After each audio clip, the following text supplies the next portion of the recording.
Shalom. Shalom. Shalom. Let those who have ears hear. Yes, Yahweh. Yes, Yahweh. Isaiah. Isaiah. Isaiah 36.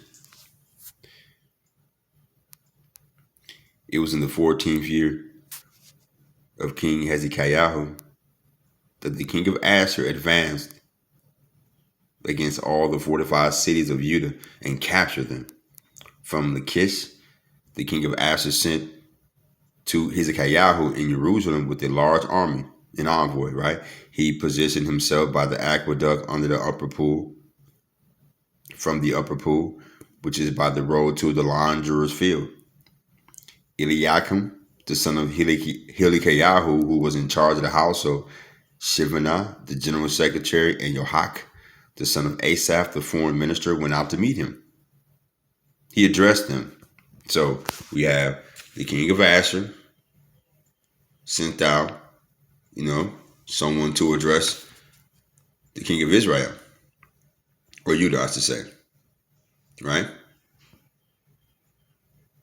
And this is who he sends, Ray Shakeh. He addressed him. Tell the king, right? Tell Hezekiah, Yahweh, you see our God's name in his name. He is our king, right? The king of Israel, king of Judah, he's the king, right? Here's what the great king, the king of Assur, says. So you just the king, but the king of Assur is so-called great king, right? This is the message to us, right? Our people, our ancestors, right? What makes you so confident, question mark? I say, do mere words constitute strategy or strength for battle, question mark? In whom then are you trusting when you rebel against me? Like this, look, relying on Egypt is like using a broken stick as a staff. When you lean on it, it punctures your hand. That's what Pharaoh's king is like for anyone who puts trust in him. But if you tell me we trust in Adonai, our God, if you tell me we trust in Yahweh, Elohim, then isn't it he the one whose high places and altars Hezekiah who has removed, telling Judah and Jerusalem? You must worship before this altar. Then make a wager with my lord, the king of Assur. I will give you 2,000 horses if you can find enough riders to four. That's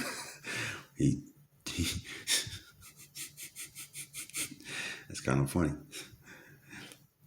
I will give you 2,000 horses if you can find enough riders for them. How then can you repulse even one of my master's lowest ranked army officers? Yet you are relying on Egypt for chariots and riders. Do you think I have come up to this land to destroy it without Yah's approval? Yah said to me, go up against this land and destroy it. Pause.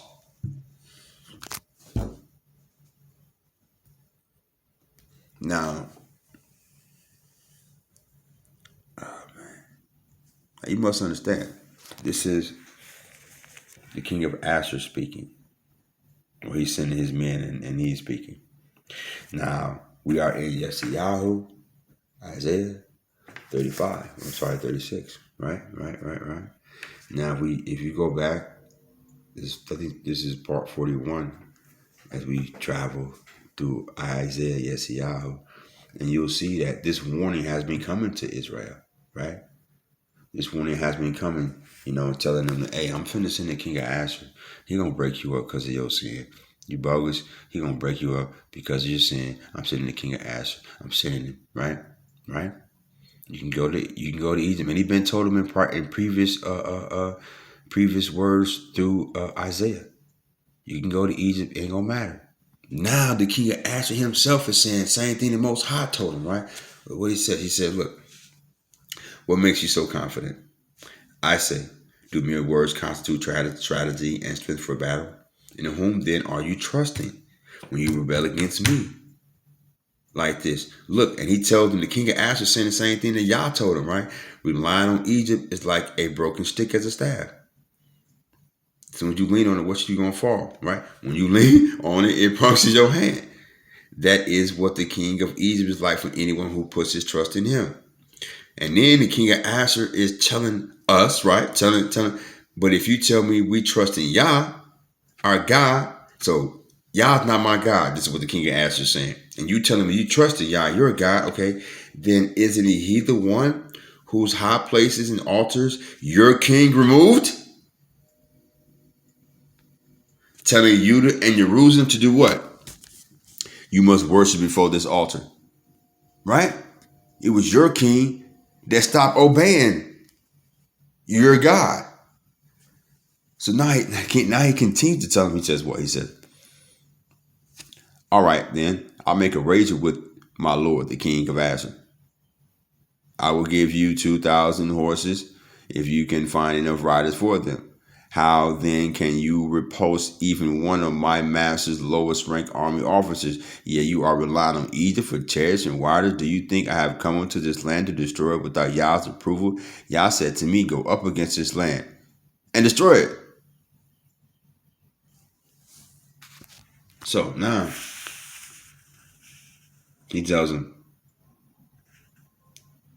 I'm here. I'm coming up against this land to destroy it. And Yah told him, you ain't even got, I can give you 2,000 horses. You ain't got nobody to ride them, bro. And you trying to go to Egypt to get some chariots and some riders. I can give you some horses if you ain't got no riders. Now you're trying to get some chariots and some riders from Egypt. You ain't got nothing. And it's because of what? Your king removed.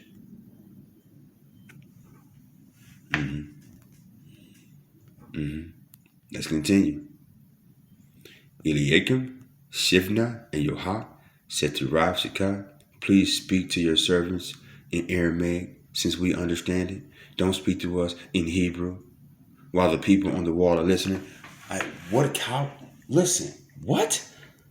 So listen. So hold on. We see who these people are, right? So we have,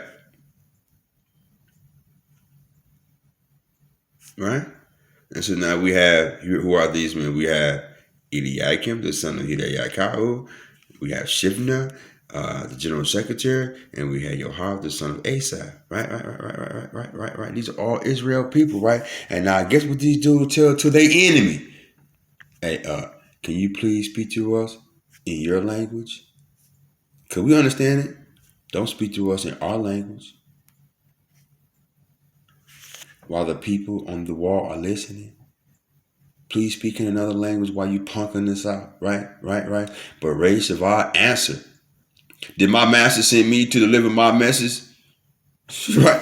Did my master send me to deliver my message just to your master and yourselves? Didn't he send me to address the men sitting on the wall? Who, like you, are going to eat their own dung and drink their own urine? Look how they stunting on them. Like, hey, look, my master sent me to all of Israel. So I'm not going to talk in a different language what the rest of the people don't understand. I'm going to talk to the same people that's going to do what? That's going to eat their own dog and drink their own urine. Then, Reshikah stood up, speaking loudly in Hebrew. They stunting on our guys, right? Here's what the king, the king of Asher says. This is what the king says. Don't let your own king, don't let Hezekiah deceive you. You have been in that position. That's a tough position. When your leadership, your king, is deceiving you because he's so bogus. God has given power to your enemy because your king did what? Your king removed and told you and Jerusalem, do something different. Do something different with the worship. You talking about you trust in Yah, but what did your king do? Removed the high places and the altars. Told him to worship another way. King of Asher said, God himself, your God, told me to come destroy you because of what you did. Remove him. And now, now one king is sending the messengers out to another king's messengers. So these are just the lackeys, not really lackeys, but these are some men talking. And these guys like, don't speak to us in Hebrew because the rest of the people who right there at the wall at the gate gonna hear how you just punking us out. Talking about look, if I give you 10,000, think about that. Think about going to war with a man. And that man telling you, dude, I can give you 2 bundles. I can give you two duffel bags full of firearms. And you still gonna lose because you ain't got no shooters to shoot them. I can give you the whole arsenal. It don't matter, homie. You ain't got no shooters to shoot them. What he said, I give you 2,000 horses. It don't matter. You ain't got no riders to ride them. You trying to go to Egypt, and then what we don't know, he already the king of Asher already destroyed Egypt, right? So this is why he's stunned, right? Because he already knows what's up. So he knows that because of Israel's removing Yah, now he has power. And the Most High told him. And now they're in there stunned, speaking in Hebrew in front of everybody. And what are they doing? They speaking loudly in the Hebrew. Here's what the great king of Asher says. This is what the king of Asher says.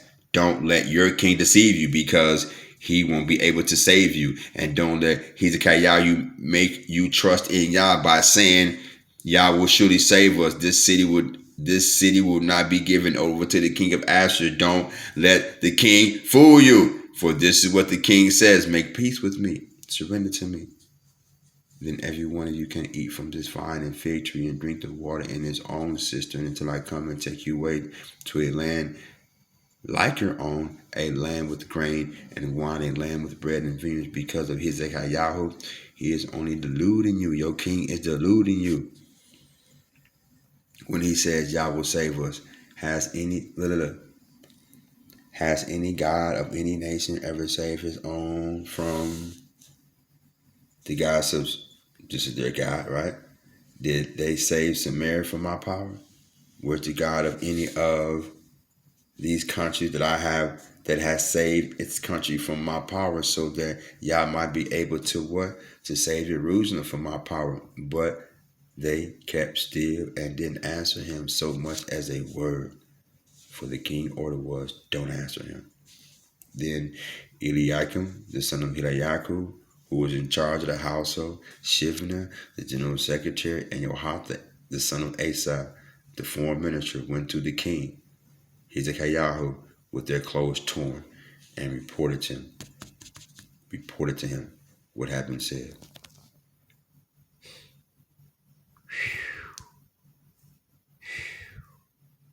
Let's keep going. Verse 37. On hearing it, the king, Hezekiah, tore his clothes and covered himself with the sackcloth and entered the house of Yah and sent Eliakim, who was in charge of the household, Shivna, the general secretary, and the leading priest, covered with sackcloth, to who? The prophet. Hey! They got to see the prophet. They got to see the prophet. Yes, Yahweh.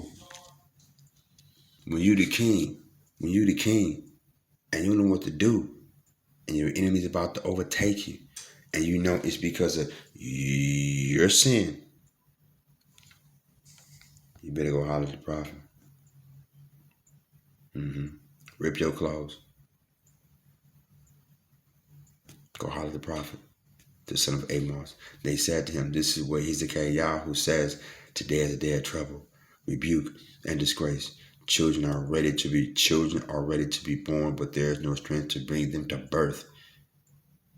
Maybe Yah, your God. Listen, this is the king in Israel, right? Telling the prophet, maybe Yah, your God. When did that happen? And he supposed to be his God? See his name in him? This dude is broken up, man. Why? Because he removed what was in him.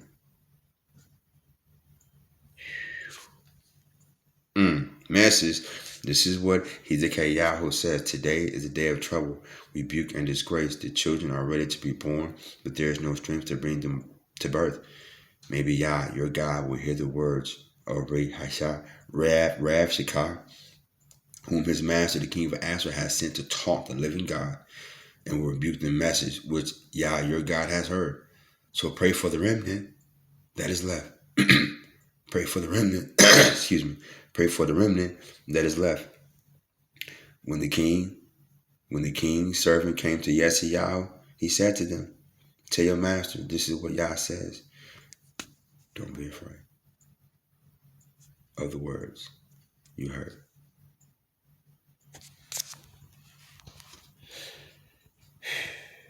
I think we're going to stop right there. to the prophet. The prophet, Yah says, to your master, the king, this is what Yah says. From the prophet Isaiah, this is what Yah, through the prophet Isaiah, from Yah, through the prophet Isaiah, the Most High said, don't be afraid of the words you heard. Let those who have ears hear.